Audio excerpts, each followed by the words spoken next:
Ako si Jonah at hindi ko makakalimutan ang nangyari sa akin last month habang pauwi ako galing probinsya. Madilim na nun. Siguro mga 1:30 na ng madaling araw at halos wala ng mga sasakyan na dumadaan sa highway. Medyo kinakabahan na rin ako ng mga sandali na yun. Mag-isa lang kasi ako sa kotse at paubos na yung gas ko. Tapos ang mahal pa ng gasolina ngayon. Habang nagdadrive ako sa madilim na kalsada, may napansin akong gas station sa gilid ng daanan. Luma yung itsura niya.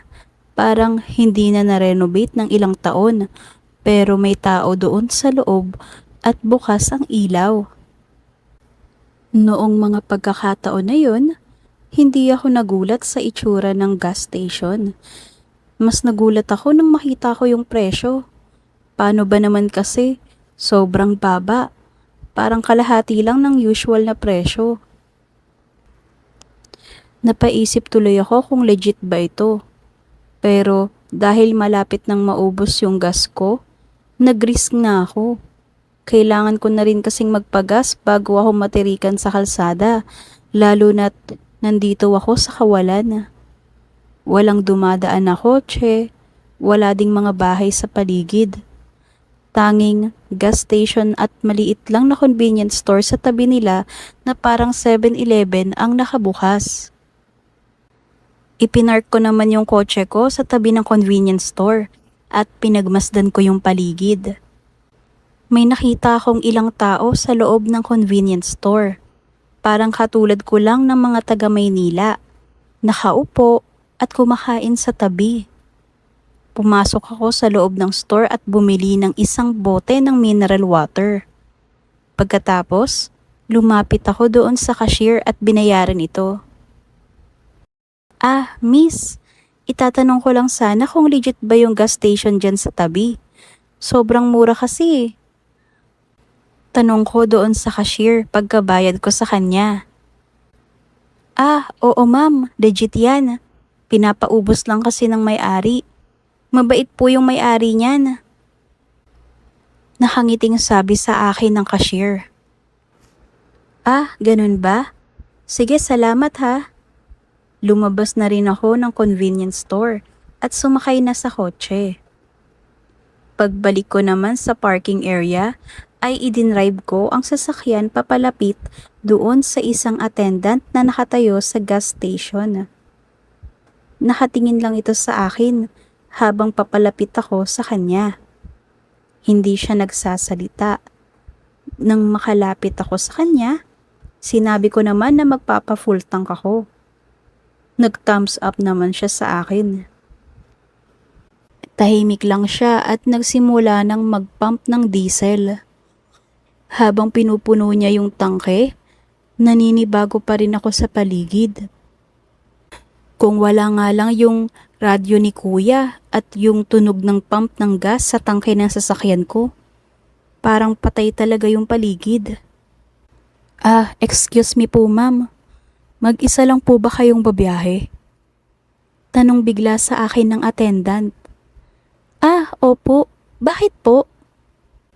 Nagtatakang tanong ko sa kanya. Ngumiti lang siya sabay tingin ng balik sa gas tank ko. Ah, magkano po kuya? Tanong ko doon sa attendant nang matapos. 1,300 na lang po ma'am. Sabi naman ng attendant. Ibinigay ko naman sa kanya yung 1,500 pesos ko at muling isinara ang bintana ng kotse. Medyo kinakabahan ako dahil panay yung silip ni kuya sa likod ng sasakyan ko. Hindi ko alam kung bakit. Kumatok siyang muli sa bintana at sinabi na magpapabarya siya sa convenience store at hintayin na lamang siya para maibigay sa akin yung sukli. Sumang-ayon naman ako at matyaga akong naghintay sa kanya habang nakabukas pa din yung bintana ko. Ilang minuto pa ang lumipas, napansin ko na nag-iiba yung signal ng radio. Hindi na tuloy-tuloy yung kanta, kaya sinara ko na yung bintana para maalis yung takot sa isip ko. Yung takot na naiisip ko na ako lang mag-isa sa labas ng gasoline station at kaharap ko ang napakadilim na kalsada. Medyo nainip din ako kaya nagpatugtog na lang ako ng music sa kotse. Habang inililipat ko naman ang radio station para maghanap sana ng magandang music, napansin ko ang mga tao sa loob ng convenience store na parang nakatingin lahat sa akin. Nagtaka ako kaya medyo umabantay ako ng sasakyan. At doon ko na nga nakita yung attendant kanina. Lumabas siya ng convenience store. Hawak-hawak ang isang malaking itak. At nasa likod naman niya ang isang lalaking hindi ko rin kilala. Tumuro siya sa sasakyan ko at parang galit na sumisigaw. Hindi ko lang yun marinig dahil nakasara yung bintana ko. Pero nang tumingin ako pabalik at makitang tumatakbo siya sa direksyon ko, hindi na ako nag-atubiling pagalawin ang sasakyan at umalis sa lugar na iyon. Kitang-kita ko sa side mirror na naiwan silang nakatayo doon. Parang may tinatawag pa nga ang isa sa kanila.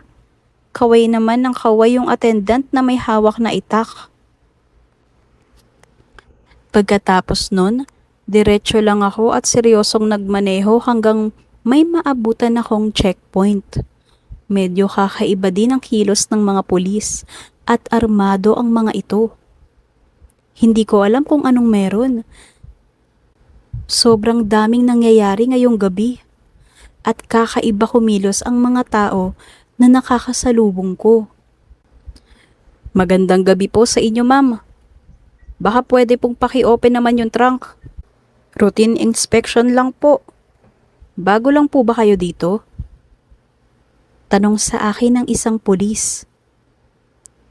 Ah, opo. Pauwi na rin po ako. Galing po ako sa probinsya namin. Ah, ganun ba? Mag-iingat po kayo ha. May mga nakalaya kasi nitong mga nakaraan lang. May mabibigat na kaso. Kaya naman mas mahigpit po kami ngayon. Lalo na sa mga sasakyan na dumaraan dito.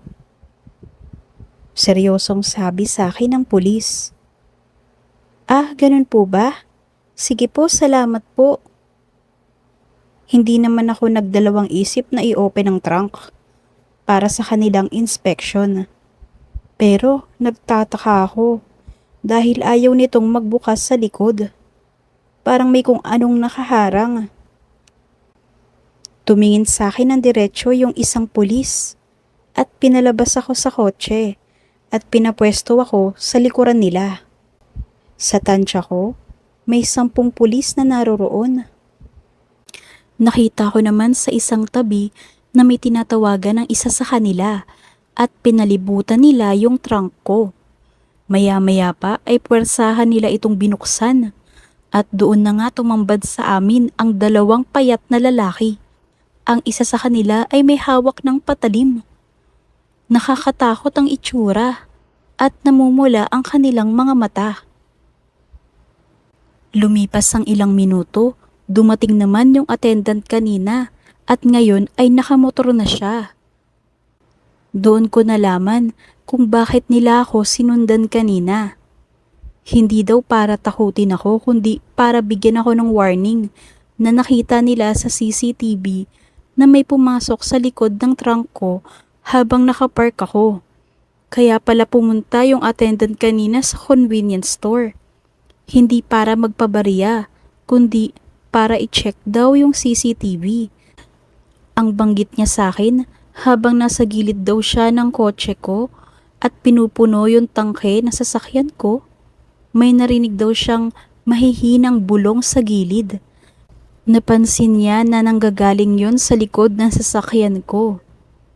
At nung nalaman daw niya na mag-isa lang akong babiyahe, doon na siya kinutuban ng masama. Sa huli, naaresto ang mga bilanggo na nakatakas malapit sa kulungan kung saan ako nagpagas. Siguro sa susunod, Magpapa-full tank na agad ako kahit mahal yung gas. O hindi na lang ako uuwi, lalo na kung mag-isa lang ako ng madaling araw.